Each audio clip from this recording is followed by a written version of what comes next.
Hello friends, welcome back to my channel. Labour card scholarship ಹಾಕಿದ್ದವ್ರಿಗೆ ಸರ್ಕಾರದಿಂದ 2 important update ಬಂದಿದೆ.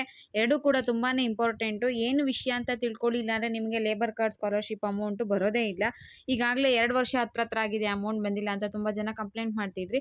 Amount ಬರಬೇಕು ಅಂದರೆ ಈ ಕೆಲಸನ ನೀವು ತಪ್ಪದೇ ಮಾಡಬೇಕು. ಏನು ಕೆಲಸ ಏನು ಅಂತ ತಿಳ್ಕೊಬೇಕಂದ್ರೆ ದಯವಿಟ್ಟು ವಿಡಿಯೋನ ಕಂಪ್ಲೀಟ್ ನೋಡಿ, ಎಲ್ಲೂ ಕೂಡ ಸ್ಕಿಪ್ ಮಾಡೋಕ್ಕೆ ಹೋಗಬೇಡಿ. ಇನ್ನು 2023-24ನೇ ಸಾಲಿನ ಸ್ಕಾಲರ್ಶಿಪ್ಪು ಈ ವರ್ಷನೇ ಓಪನ್ ಮಾಡಿದ್ರು. ಅದ್ರದ್ದೇನು ಪ್ರೋಸೆಸ್ ಸ್ಟಾರ್ಟ್ ಆಗಿಲ್ಲ. ಇನ್ನು 2024-25 ಈಗ ಓಪನ್ ಆಗಿದೆ. SSP ಹಾಕಿದ್ರೆ ಅದರಲ್ಲೇ ಅಪ್ಲಿಕೇಬಲ್ ಆಗುತ್ತೆ ಅಂತ ತಿಳಿಸಿದ್ದಾರೆ. 2022-23ನೇ ಸಾಲಿನಲ್ಲಿ ಅಂದರೆ ಸೇವಾ ಸಿಂಧು ವೆಬ್ಸೈಟ್ ಮುಖಾಂತರ ಯಾರ್ಯಾರು ಸ್ಕಾಲರ್ಶಿಪ್ ಹಾಕಿದ್ರೋ ಅಂತಹ ವಿದ್ಯಾರ್ಥಿಗಳಿಗೆ ಒಂದು ಮುಖ್ಯವಾದ ಸೂಚನೆಯನ್ನು ತಿಳಿಸಿದ್ದಾರೆ. ಏನಪ್ಪಾ ಅಂದರೆ, ಯಾವ ವಿದ್ಯಾರ್ಥಿಯು ತನ್ನ SSP ID ಅಥವಾ ಸ್ಯಾಟ್ಸ್ ID 1ನೇ ತರಗತಿಯಿಂದ 10ನೇ ತರಗತಿಯಲ್ಲಿನ ವಿದ್ಯಾರ್ಥಿಗಳು ತಮ್ಮ ಸ್ಯಾಟ್ಸ್ ID ಅದು ಕೊಡ್ತಾರೆ, ಸ್ಕೂಲ್ ಕಡೆಯಿಂದ ಕೊಡ್ತಾರೆ. ಆ ಸ್ಯಾಟ್ಸ್ IDನ ತೊಗೊಂಡು ಹೋಗಿ ನಿಮ್ಮ ಲೇಬರ್ ಆಫೀಸ್ ಹತ್ರ ರಿಜಿಸ್ಟರ್ ಮಾಡಿಸ್ಕೋಬೇಕು, ಅಂದರೆ ಅಪ್ಡೇಟ್ ಮಾಡಿಸ್ಕೋಬೇಕು. ಈ ಹಿಂದೆ ಕೂಡ ನಾನು ಇದನ್ನು ವಿಡಿಯೋ ಮಾಡಿ ತಿಳಿಸಿದ್ದೆ. Labour card scholarship status check ಮಾಡೋದು ಹೇಗೆ ಮತ್ತು ಈ ರೀತಿ ಬರ್ತಿದ್ರೆ ಏನು ಮಾಡಬೇಕು ಅನ್ನೋದನ್ನ ಕೂಡ ನಾನು ಆಗ ನಿಮಗೆ ತಿಳಿಸಿದ್ದೆ. ಇನ್ನು ಕಾಲೇಜ್ ಸ್ಟೂಡೆಂಟ್ಸ್ಗಳು ಯಾರಾದರೂ ಇದ್ದರು ಅಂದರೆ, ಕಾಲೇಜ್ಗೆ ಹೋಗೋಂಥವ್ರು, ಪೋಸ್ಟ್ ಮೆಟ್ರಿಕ್ ಸ್ಕಾಲರ್ಶಿಪ್ ಅಪ್ಲೈ ಮಾಡಿದವರು, ಅವರು ತಮ್ಮ SSP IDನ ತೊಗೊಂಡೋಗಿ ಲೇಬರ್ ಇನ್ಸ್ಪೆಕ್ಟರ್ ಹತ್ರ ಅಪ್ಡೇಟ್ ಮಾಡಿಸ್ಕೋಬೇಕಿತ್ತು. ಅಪ್ಡೇಟ್ ಮಾಡಿಸ್ಕೋಬೇಕಾದ್ಮೇಲೆ ನಿಮಗೆ ಪ್ರೋಸೆಸ್ ಸ್ಟಾರ್ಟ್ ಆಗುತ್ತೆ ಅಂತ ಹೇಳಿದರು. ಇದು ಕಳೆದು ಆಗಲೇ 4-5 ತಿಂಗಳಾಗಿತ್ತು. ತುಂಬ ತಿಂಗಳೇ ಆಯಿತು, 4-5ಕ್ಕಿಂತ ಜಾಸ್ತಿನೇ ಆಯಿತು. ಬಟ್ ಅಮೌಂಟ್ ಏನೂ ಕ್ರೆಡಿಟ್ ಆಗಿರಲಿಲ್ಲ. ನಾನೆಲ್ಲೋ ಇವರು ಗ್ಯಾರಂಟಿ ಯೋಜನೆಗಳ ಮುಖಾಂತರ ಇದು ಕ್ಯಾನ್ಸಲ್ ಆಗಿಬಿಡುತ್ತೇನೋ, ಈ ಸಲ ಅಮೌಂಟ್ ಬರಲ್ಲ ಅಂದ್ಕೊಂಡಿದ್ದೆ. ಬಟ್ ಈಗ ಮತ್ತೆ ಇದು ಇನ್ಫಾರ್ಮೇಷನ್ ಸಿಗ್ತಾ ಇದೆ.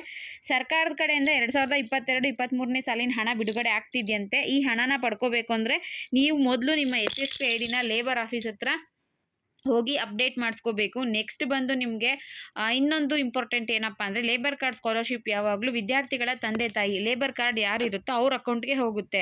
ಅವ್ರ ಬ್ಯಾಂಕಲ್ಲಿ NPCI ಮ್ಯಾಪಿಂಗ್ ಆಗಿದೆಯಾ, ಆಧಾರ್ ಸೀಡಿಂಗ್ ಆಗಿದೆಯಾ ಅಂತ ಚೆಕ್ ಮಾಡ್ಕೋಬೇಕು. ಇನ್ ಕೇಸ್ ಆಗಿಲ್ಲ ಅಂದರೆ ಅಕ್ಟೋಬರ್ 15ನೇ ತಾರೀಕು ಒಳಗಡೆ ಇಮ್ಮಿಡಿಯೇಟ್ ನೀವು ಅಪ್ಡೇಟ್ ಮಾಡಿಸ್ಕೋಬೇಕು. ಹೋಗಿ ನಿಮ್ಮ ಬ್ಯಾಂಕಲ್ಲಿ NPCI ಮ್ಯಾಪಿಂಗ್ ಮಾಡಿಸ್ಕೋಬೇಕು. ಒಂದು ಲಿಸ್ಟ್ ಕೂಡ ಬಿಟ್ಟಿದ್ದಾರೆ. ಆ ಲಿಸ್ಟಲ್ಲಿ ನಿಮ್ಮ ಹೆಸರು ಇತ್ತು ಅಂದರೆ ನಿಮಗೆ ಹಣ ಯಾವುದೇ ಕಾರಣಕ್ಕೂ ಬರೋದಿಲ್ಲ. ಇಲ್ಲಾಂದರೆ ನೀವೇ ಒಂದ್ಸಲ ಮ್ಯಾನ್ಯುಯಲ್ ಆಗಿ ನಿಮ್ಮದು ಆಧಾರ್ ಸೀಡಿಂಗ್ ಆಗಿದೆಯೋ ಇಲ್ವೋ ಅಂತ ಚೆಕ್ ಮಾಡ್ಕೊಳ್ಳಿ. DBT ಆ್ಯಪ್ ಮುಖಾಂತರ ಚೆಕ್ ಮಾಡ್ಕೋಬಹುದು. ಮತ್ತು ನನ್ನದೇ ಹಲವಾರು ವಿಡಿಯೋಗಳಿದ್ದಾವೆ ಹೇಗೆ ಚೆಕ್ ಮಾಡ್ಕೊಳ್ಳೋದು ಅಂತ. ಆಧಾರ್ ವೆಬ್ಸೈಟ್ ಮುಖಾಂತರ ಕೂಡ ನಿಮ್ಮದು NPCI ಮ್ಯಾಪಿಂಗ್ ಆಗಿದೆಯೋ ಇಲ್ವೋ ಅಂತ ಚೆಕ್ ಮಾಡ್ಕೋಬಹುದು. ಆಧಾರ್ ಸೀಡಿಂಗ್ ಆಗಿಲ್ಲ ಅಂದರೆ ಖಂಡಿತವಾಗ್ಲೂ ನಿಮಗೆ ಹಣ ಬರೋದಿಲ್ಲ. ಡಿಸ್ಕ್ರಿಪ್ಷನ್ ಬಾಕ್ಸಲ್ಲಿ ಲಿಂಕ್ ಹಾಕಿರ್ತೀನಿ ನಾನು.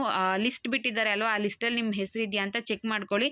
ಇನ್ನು labour card scholarship status check ಮಾಡ್ಕೊಳ್ಳೋದು ಹೇಗೆ ಅಂತ ಕೂಡ ನಾನು ನಿಮಗೆ ತಿಳಿಸಿರ್ತೀನಿ.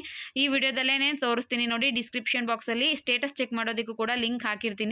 ಇನ್ನು ಸೇವಾ ಸಿಂಧು ವೆಬ್ಸೈಟ್ ಮುಖಾಂತರ ನೀವು ಆನ್ಲೈನ್ ಅಪ್ಲಿಕೇಶನ್ ಹಾಕಿದರೆ ನಿಮಗೆ KB010 ಅಂತ ಅಪ್ಲಿಕೇಶನ್ ನಂಬರ್ ಸಿಕ್ಕಿರುತ್ತೆ. ಆ ಅಪ್ಲಿಕೇಶನ್ ನಂಬರ್ನ ಹಾಕಿ ಇಲ್ಲಿ ಚೆಕ್ ಅಂತ ಕೊಡಬೇಕು. ರೆಫರೆನ್ಸ್ ನಂಬರ್ ಅಂತ ಇದೆ ನೋಡಿ, ಎಜುಕೇಷನ್ ಅಸಿಸ್ಟೆಂಟ್ ಸ್ಟೇಟಸ್ ಅಂತ ಇದೆ, ಕೆಳಗಡೆ ಎಂಟರ್ ಯುವರ್ ರೆಫರೆನ್ಸ್ ನಂಬರ್ ಅಂತ ಇರುತ್ತೆ.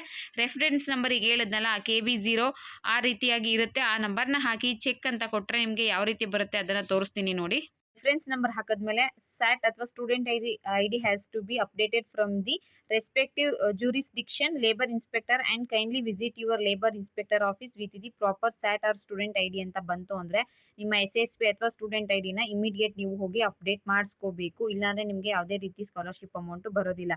ಇನ್ ಕೇಸ್ ಇಲ್ಲಿ ಕಾಣಿಸ್ತಿದೆಯಲ್ಲ, ಈ ರೀತಿ ಬಂತು ಅಂದರೆ SAT or student ID has to been updated for the application and validation from the education department is under progress ಅಂತ ಬಂತು ಅಂದರೆ ಪ್ರೋಗ್ರೆಸ್ ಅಲ್ಲಿ ಇದೆ, ನಿಮಗೆ ಹಣ ಬರುತ್ತೆ, ವೆಯ್ಟ್ ಮಾಡಿ ಅಂತ ಅರ್ಥ. 2022-23ನೇ ಸಾಲಿನ ಲೇಬರ್ ಕಾರ್ಡ್ ಸ್ಕಾಲರ್ಶಿಪ್ ಈಗಾಗಲೇ ಬರೋದಕ್ಕೆ ಸ್ಟಾರ್ಟ್ ಆಗಿದ್ದಂತೆ. ಒಂದಷ್ಟು ಜನಕ್ಕೆ ಅಮೌಂಟ್ ಕೂಡ ಕ್ರೆಡಿಟ್ ಆಗಿದ್ದಂತೆ. ವಿಡಿಯೋ ನೋಡ್ತಿರೋ ಯಾರಿಗಾದ್ರೂ ಅಮೌಂಟ್ ಬಂದಿದ್ರೆ ದಯವಿಟ್ಟು ಕಮೆಂಟ್ ಮಾಡಿ ತಿಳಿಸಿ ಅಮೌಂಟ್ ಬಂದಿದೆ ಅಂತ.